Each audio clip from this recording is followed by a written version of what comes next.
Or am I Vinny?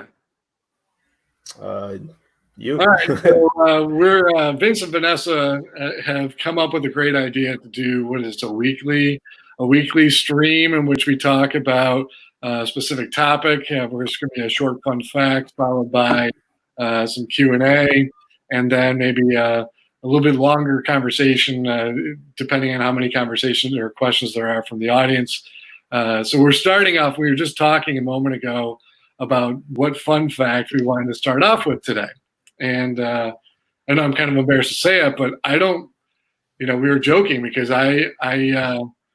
Vanessa had to define fun for me. So And you're talking to two fitness professionals, so our idea of fun is a little bit different than most people. Yeah, I mean, well, I like to exercise. Like, that's fun. Right. So they just asked me, well, what do you like to do for fun, and what do you do in your free time? And I'm thinking, well, every moment I have is either devoted to exercise or devoted to working on this campaign or taking a break from it briefly while consuming some media, really reading on Medium or watching YouTube or watching at the moment Madam President. But I guess I don't really consider any of that like fun.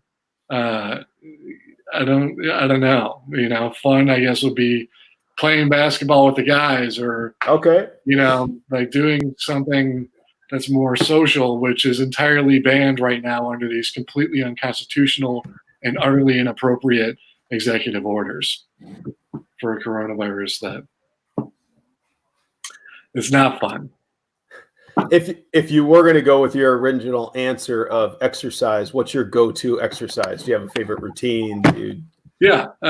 So right now I'm running. I mean, I do whatever I can, right? So right now yoga studios are closed. Doing yoga individually is not as much fun. I don't enjoy it as much as I do enjoy working out in the yoga studio with a group. So I'm running more. I do a little bit of yoga one-on-one or in a Zoom class now with through Citizens Yoga and Royal Oak. And when I was on the road, I was working out at Planet Fitness, hitting the pull-up bar and running and just doing lots of body weight type of workouts. It's typically what Excellent. Cool. Very David Goggins of you.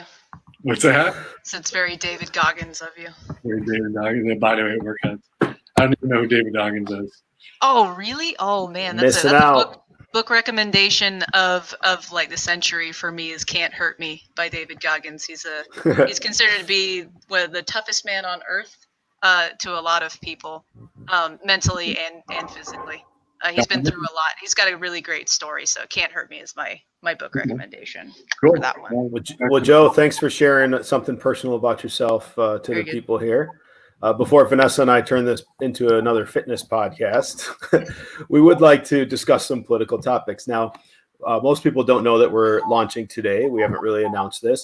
The nice thing, though, is that if people in the future would like to join us, we can take live comments in the audience, throw them right up on the screen so Joe can answer your questions. We would love to have some audience participation in the future. Just like that. There you go. Yep. I love it. All right. So today's topic, your campaign slogan or one of your major campaign slogans is End the Fed. And I know a lot of times politicians are coming up with these campaign slogans. They sound good. They sound nice. They rhyme, putting them on T-shirts and everything else.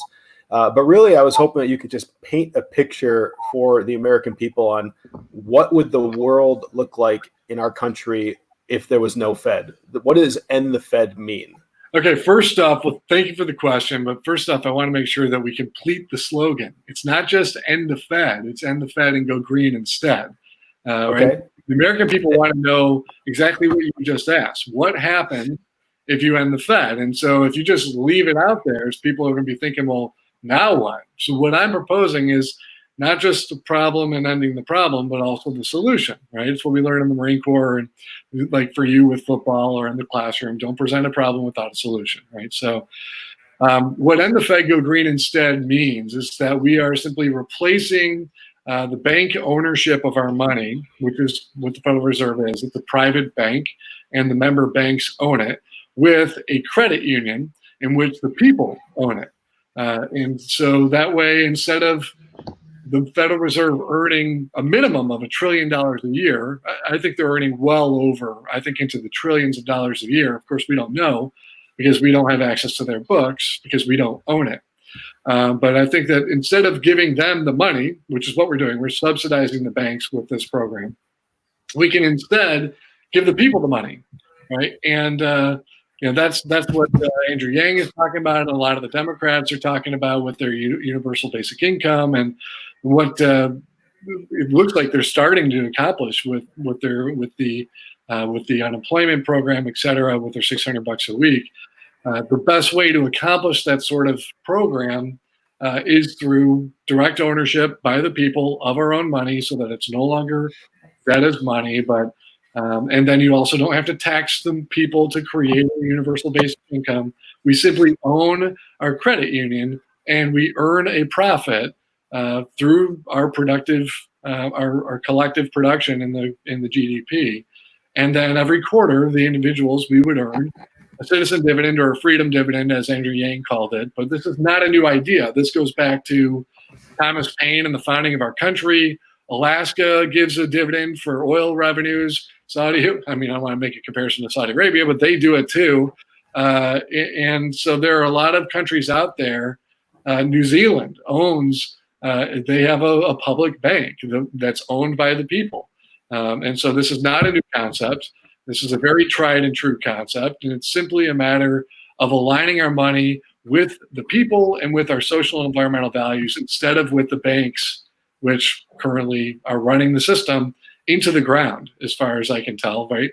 With oil and gas and the system's a mess. And I think everybody knows that. I don't need to go into detail there. So I hear some of the top level things you're describing here on those changes within the bank and it being owned by the people. What will the people see and notice that's different? Well, the first thing is that there's actually a list. I wrote down a list. It's actually that'd be great. You can go through the list. Okay, fine. So the first off the top of my head, and what I usually share with people right off the bat, is that when the people own our credit union, it will reflect our social and environmental values. Now, my background is in finance, and I spent many years as a financial advisor, investment advisor, whatever, right? And what I know, and that's not just my opinion talking, but these are bank reports published by Goldman Sachs, JP Morgan, ironically, because they also are owners in the Fed. But their research shows that over 80% of America and people around the world want to invest their money for sustainable objectives. And yet the investment opportunity to do so isn't there because our current system is choking off entrepreneurial creativity and the opportunity to create those investment opportunities. So I think the first thing that we'll notice is that the investment opportunities in the focus of effort in the economy will shift away from oil and oil wars and towards renewables and organics. And as a result, people will feel healthier, wealthier, and freer. And that's really just a kind of a top level. I mean, there are a number of other things that I can go into. Just if I can I guess I can run off a couple of points, unless you want to make a comment on that one. I mean, we live in a capitalistic society. I think when it comes to money, a lot of people, when they're looking at in my opinion, a lot of people, when they're looking to invest in companies, they're looking at the bottom line, they're looking at the numbers, they're looking at stock trends. I know my financial advisor is always going over that kind of stuff with me as well before we make investments. But very rarely do I hear anybody mention the traits of a company, the beliefs of a company, how green a company is. I know you mentioned 80% of the Americans have said that they would like to invest in a company based off of values. Mm-hmm. Why is that not happening today? Well, I think that's a great question, right? And there doesn't appear to be a direct answer to it. I have some personal experience that I can share with that, but I think that from a high level standpoint, the golden rule applies, right? There's two versions of the golden rule. There's treat everyone as you expect to be treated, is the one that we know from the Bible, right? But then there's the other golden rule in which whoever has the gold makes the rules. And in our current capitalist system, misaligned capitalist system, the Federal Reserve makes the money that is making the rules that are making everybody sick. And so I would say that it's the Federal Reserve. Now, from a personal experience standpoint, just yesterday was the 3-year anniversary from when I graduated from Babson College in Boston. I took an idea to Babson that I was working on prior to, and I continued to work on it afterwards, called Earth Loans. And the objective of the company was to create loans and investments for a healthy planet. Specifically, we were focusing on geothermal heating and cooling to replace your oil or gas boiler or furnace in your home with a carbon-free, geothermal alternative. And the way we accomplished that objective was providing a lower-cost alternative. The geothermal system is super highly effective and efficient, and it has not gained market traction because the banks themselves, up until just recently, were not offering an appropriately structured loan to make geothermal affordable for the average person. So for instance, when you have a home, you are paying your heating bill and your electricity bill every single month, right? So we don't look at this in terms of payback, like corporations do, and say, well, what's the 12 years? Is it a 12-year return on investment, or what's the payback, et cetera? The average homeowner looks at it as, can I afford this on a monthly basis, and will this save money for me this month? And so what we did at Earth Loans is we created a product that would make geothermal heating and cooling less expensive on a monthly basis than going with oil or gas. And the bank, what we found is that every time I had an investor on the hook, they would either disappear, or I would end up getting some form of illegal money laundering black market lure that would, if I had accepted, would have resulted in me going to prison. So what I can extrapolate from that experience is that, and again, if you look around at all the other banks, why are they not offering these low-cost extended term loans to incentivize a shift to a planet-friendly platform? I would say that's probably because the Federal Reserve doesn't want us to do that. The oil money doesn't want us to go carbon-free and get off of oil. I think that's probably the simplest explanation for it. And if we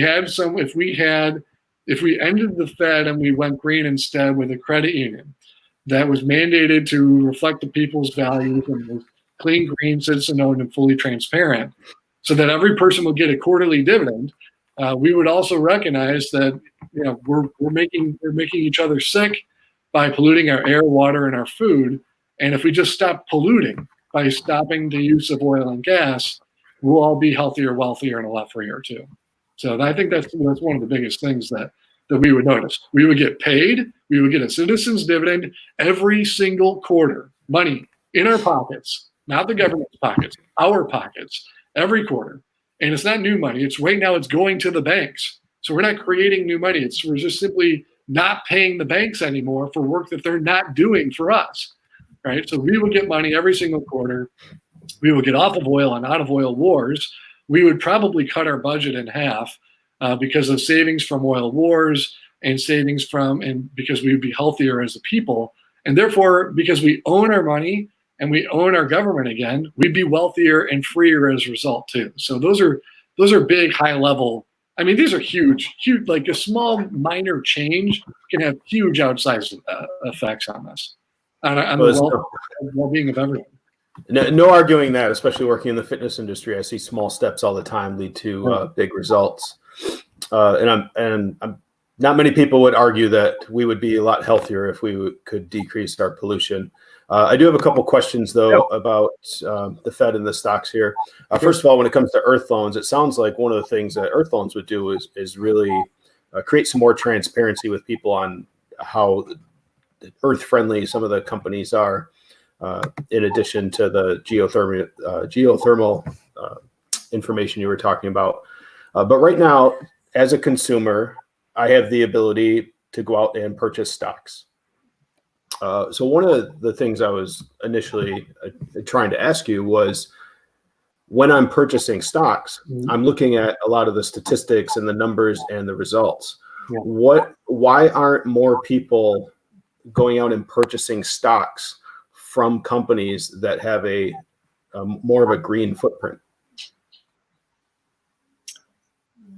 I think there are a lot of factors that play into the question that you're asking right there. I mean, because that doesn't necessarily have anything to do with the Fed. The Fed's not preventing me as a consumer from going out and purchasing a stock.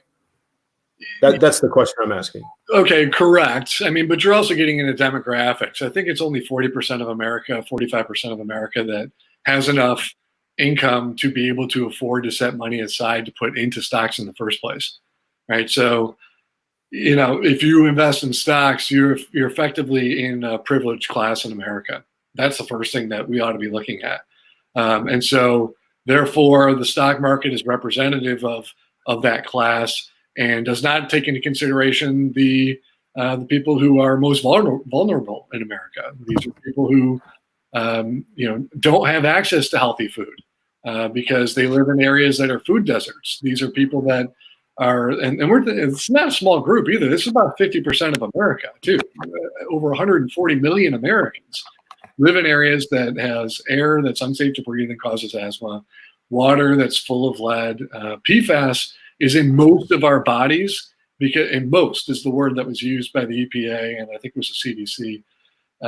You know, so it's everywhere. Now, as far as if I want to, I'd like to make a comment about your reference to stocks, because I think that's a good way to describe the difference between you know, the situation right now with the Fed and what it could be with a credit union. So the Federal Reserve is a private company.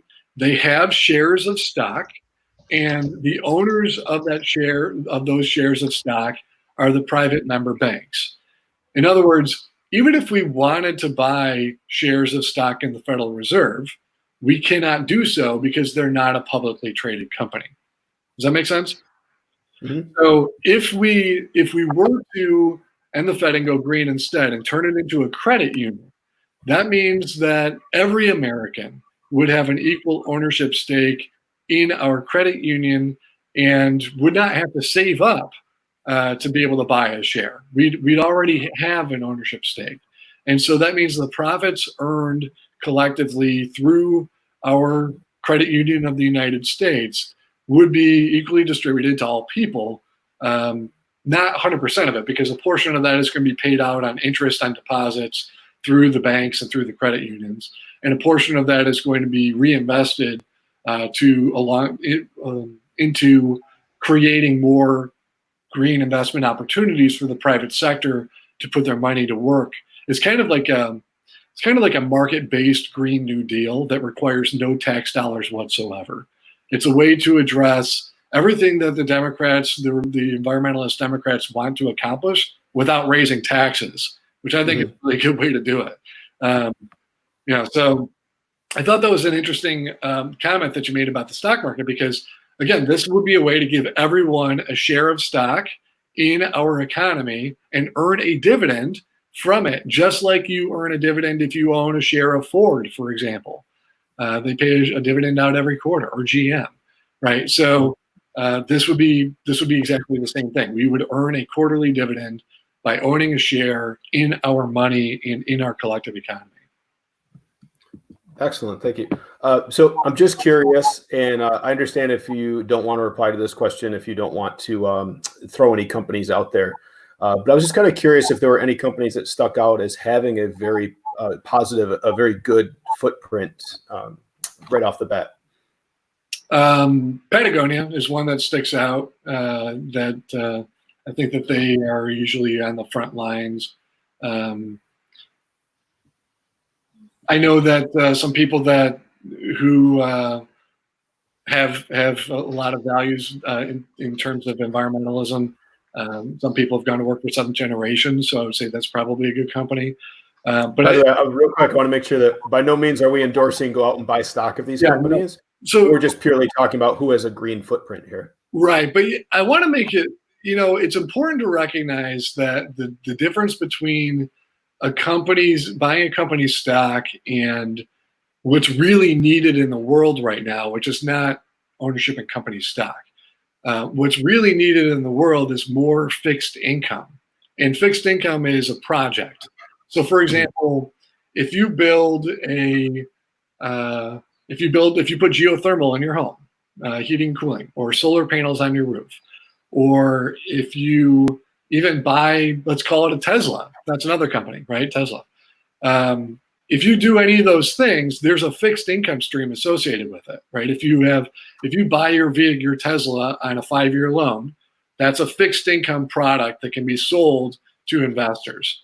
If you buy a zero impact mortgage, or a zero impact home, or a zero impact building, or if you install solar panels or geothermal, that creates, and you finance that over time, that's a fixed income stream, right? And so the United Nations has identified it's like $50 trillion worth of investment that's needed to get to a low impact footprint.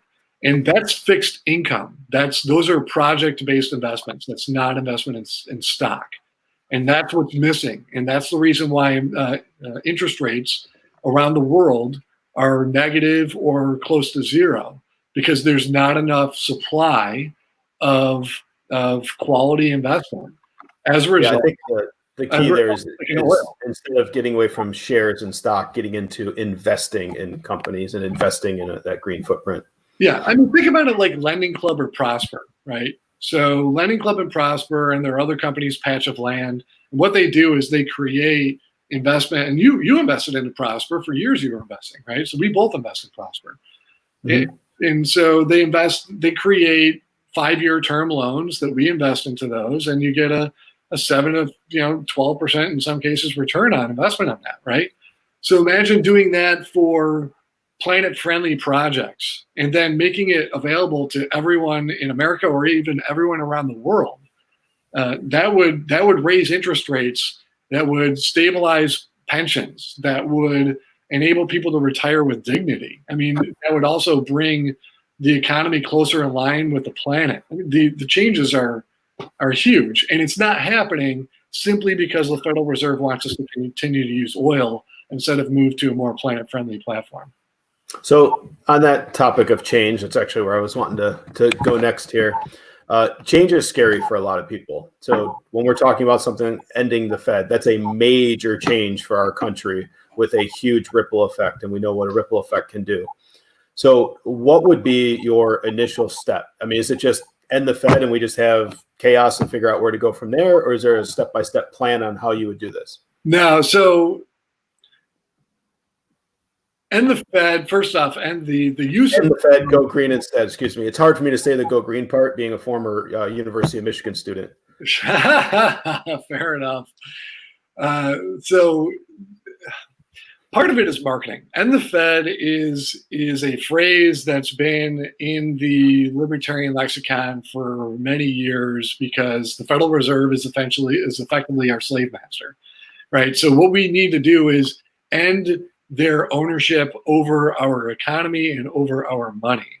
And that can be as big of a deal as, like you said, ending it outright, or it can be simply a minor paper drill that's almost not even noticeable to the people, from everyday life. So for example, when have you bought a stock for yourself at some point? Yes. Okay.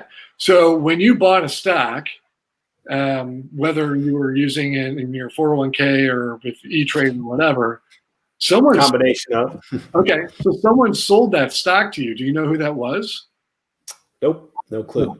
Right. So, and did the world end when that happened? When you bought that share of stock? Did anyone take to the streets with guns? Did anyone threaten your life? Did anything change in your life at all when that happened? Nope. Depending on the stock, maybe my income changed a little bit there, but sure, right. So you took ownership of something, and the private sector facilitated it because that's what we have in capitalist society. So it's purchased in a structured environment. Yes, and so what I'm saying here is that by ending the Fed and going green instead, what I'm saying is that we can simply do a paper drill and change the ownership structure of the Federal Reserve so that it's no longer owned by the banks, but instead owned by the people. Like a company buyout in a sense. What's that?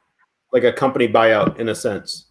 Yeah, effectively. I mean, what I would do as president, right? So that's what we're doing here. We're talking about what we would do as president. So as president, ending the Fed is a scary topic. You bring it up to some people, they immediately shut down and look the other way. They want no part of it. If you were to talk about ending the Fed or turning off the lights without telling that we're also going to turn on the lights if you go into the other room, anything can be scary, right? That's why it's not absolutely the Fed. It's go green instead. We're not even really ending. We're ending the bank ownership slavery of America and the world is what we're doing, and we're putting the power in the hands of the people. And there's nothing scary about that at all.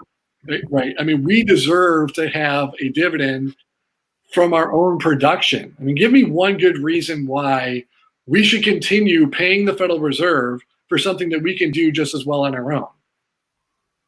I mean, the structure and the experience of doing it and knowing what you're going to get tomorrow. But I'm not saying necessarily everybody's happy with what they're going to get tomorrow, but people feel that sense of comfort and belonging. When you come home, you unlock the door, you walk in, you feel safe. There's a lock on the door. Let me ask you this. Is it possible to hire a bank CEO to lead a credit union? Sure. Okay. So if that's the case, then, for example, our current chairman, Jay Powell, could potentially also lead the credit union. Right? I mean, we don't even have to have a change in leadership on that end. So now, understanding that, is it really that scary? I mean, not having leadership in place for my money would be very scary, yeah. Right, but if we kept, I mean, I'm not suggesting that at all. I'm suggesting that we have leadership, and all we're doing is changing it from a bank to a credit union. I mean, it's as simple as if you don't want to go to, work with a bank, you just go and work with a credit union. In this case, switching from a bank to a credit union is changing the paper structure. It's a paper drill done by attorneys. That's it. And then it's a matter of making incremental adjustments later on to make sure that our money is no longer backed by oil, but it's instead backed by nature. Again, it doesn't have to be scary. It's really not that big of a change. So to describe your concept right now, to kind of sum it up a little bit and put it in some layman's terms, and correct me if I'm misunderstanding you here, because when you say end the Fed, go green instead, immediately in my mind, I start thinking, okay, well, end the Fed. That has to do with money and how the money's tracked in the environment, and then go green instead. And to me, there's that disconnect because now I start thinking, well, the green is the environment. But now what I understand you saying is that ending the Fed, which is, and if to go into a deeper meaning than just that slogan, end the Fed, which is supported by oil and I don't know what else or whatever else that you say it's supported by, and go green instead, meaning support the new concept that's replacing the Fed by geothermal energies, green, eco-friendly economy. Yes, it's simply a matter of where you want to focus your effort. I mean, the choice here that there will be people like, let's say if and again, end the Fed is a concept that the libertarian, and I'm seeking the libertarian nomination as an independent right now, right? So there's a reason why I use the words that I do, and that's part of it. And if we are blessed with the opportunity to represent the libertarian perspective in this campaign, and we gain some traction, and we happen to go up against the authoritarians in Trump and Biden, then I think that they will try to scare people, because that's what authoritarians do. They try to scare people. But as we know from John F. Kennedy, the only thing that we have to fear is fear itself. So if you're thinking, well, is this right for me? Then there are just a few questions that you should ask yourself. And I'll ask them to you right now. We'll just do this on the fly. Sure. And also feel free to chime in too, right? So do you want clean air or polluted air? Clean air. Okay. Hold on, let me think about this one. I'll go with clean air. And I've felt and noticed a difference since we've had this stay-at-home order and there haven't been as many cars on the road. I mean, even looking outside the LA area here, it's cleared up a lot. Yeah, absolutely. And like, there is a difference. And that's because we're not driving as much and polluting as much using oil and gas. Do you want water that has lead and PFAS in it that causes developmental disabilities? Or do you want clean, fresh water? Clean, fresh water. And that hit home really hard when I was a resident of Michigan, hearing about the Flint water crisis out there. Right. Do you want food that makes you fat and sick? Or do you want healthy, organic food? Me personally, I want food that is going to be healthy, organic, most of the time organic food that's going to help me fuel my body and move efficiently. I feel some of the people I talk to would disagree with you. I can't think of a single reason why anybody would want chemicals in their food when they have the choice to not have chemicals in their food at the same price. They would split hairs on how much that's actually a factor, I think is what Vince is trying to say. So health isn't their primary motivator. Something that tastes good is their primary motivator, and they may not care where it comes from, how it's made. You could show them videos, walk them through a factory of chickens being produced and chopped up and sitting in their own crap, and they're still going to eat the thing. They don't care. No, fair enough. I understand that. And Vanessa, thanks for clarifying. I think that, and we got to find a way to get your face on screen. But I think that if we were to set people down and say, here's a blind taste test, and I think probably both of you already know where I'm going with this. Organic food tastes better because it doesn't taste like chemicals, right? So, even if it's just taste, I'd put organic food against other stuff any day of the week. Yeah, well, again, you're coming into me. I believe that too, but now we're talking about even if you took some organic food and the way that you cook it and some of the methods, different fast foods come to mind as well. Right. There's also the financial aspect of it. Mass producing. There's a reason you can go buy a pizza for $3 or $5 and feed your whole family, but you want to go buy stuff to make some organic, nice meal for yourself at home, and now you're spending $30-$40 on a meal. Right. No, I agree. Eating organics is just as much of a place of privilege as buying stocks, as you mentioned earlier. It really is. You alluded to food deserts as well earlier, and so unfortunately, a lot of people's palates are effectively changed, which is unfortunate and does need to change. But to validate before, Joe, this goes along with your concept of going green instead. Yes. Because now people aren't forced into that situation. Yes. Not everybody's choosing poor quality food because they think it tastes better. Some people are choosing poor quality food because that's all they can afford. And that's a food desert. Right. Because it can produce genetically reproduced at a low cost. So it sounds like some of your platform will really help make healthier foods more affordable. So if somebody is forced to eat crappy food because that's all they can afford, it sounds like with your platform, they'll really be able to afford healthier food. Yeah. So the problem with yes, the short answer is yes. So effectively, the reason why organic food is more expensive than toxic food is because toxic food, in other words, what everyone eats in America, food that is fertilized with chemicals and produced with oil and gas, and it's toxic and it kills people and it's causing cancer. So the reason why toxic food is less expensive and more widespread than organic food is simply because they have better access to capital. It's a money issue. And again, it all goes back to the Federal Reserve. So if we had money if we had the properly structured loans and credit lines, et cetera, and incentives put in place, purely monetary policy, no new laws, no new taxes, nothing. It's all monetary policy. But if we had those things put in place properly, what you would see is every farm in America transition to organic regenerative methods. And because we'd be scaling this concept, we'd produce more supply. And with more supply, the price would come down. And what we would see at the same time, because we're no longer subsidizing toxic food, is that the price of toxic food is going to go up while the price of organic food comes down. And I would even go so far as to say that if we really care about terrorism, now I was an anti-terror force protection officer in the Marine Corps.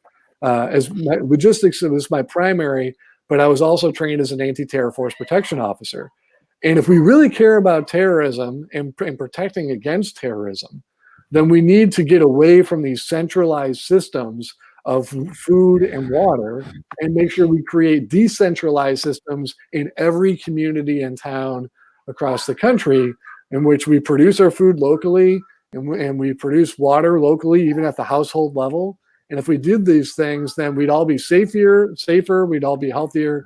And again, we'd be wealthier as well with a clean, green America. So yes, organic food would be less expensive than toxic food. And we're all eating toxic food right now. Go ahead. Yeah, there's some items out there that I've even seen. I think carrots is one of them that comes to mind, where maybe it's only 5-10 cent difference, or sometimes I've seen organic foods that are even cheaper. And it boggles my mind that if one food is less, if an organic food is less expensive, why are people still buying the other item? Like if carrots, for example, if it was less, I'm talking same exact weight, everything else, same exact quantity.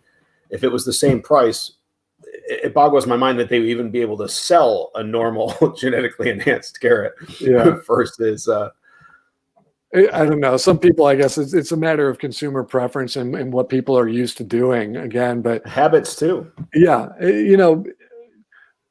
But there are companies out there that are producing toxic food because it makes them more money than if they were to produce organic food. And what we need to do is make sure that we work with these companies so that they can make money producing organic food that's healthy.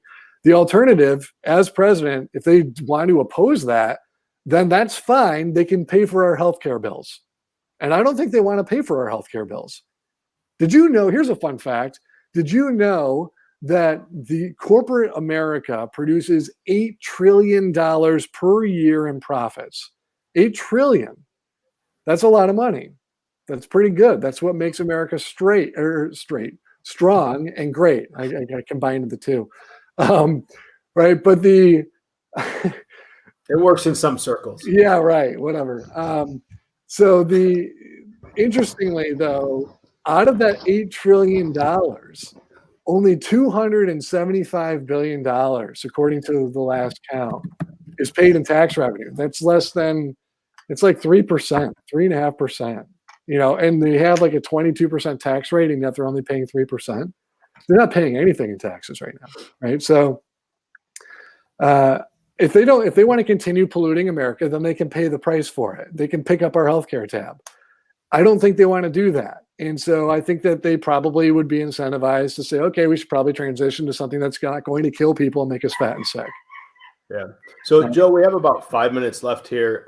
The next two topics I would like to talk about, not today, but for the next two episodes, just to kind of prep everybody that's listening. Yeah. And you've already touched on them a little bit.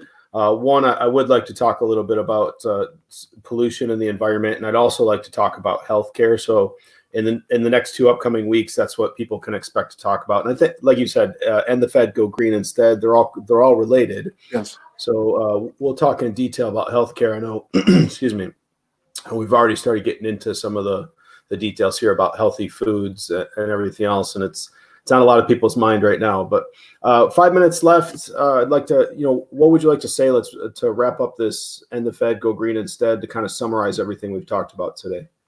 Okay, well, first up, before we do that, I want to add one more topic that we should get on the list at some point, because again, the Federal Reserve is a closed system of government. We have no transparency or accountability. We have no idea what they're doing. Just like the government, when everything is hiding behind classification, we have no way to hold them accountable. And so one of the effects of switching to a credit union instead would be that it would be open, transparent, and fully accountable. And here's another effect that people aren't even thinking about, and this is a topic for us to add for another day. The three credit bureaus, Experian, TransUnion, Equifax, I mean, how we don't even know how they produce their credit scores, right? So that should be open and public. And so I think we should talk about that another day. But to summarize about, end the Fed and go green instead. Listen, this is not something to be afraid of. We are not.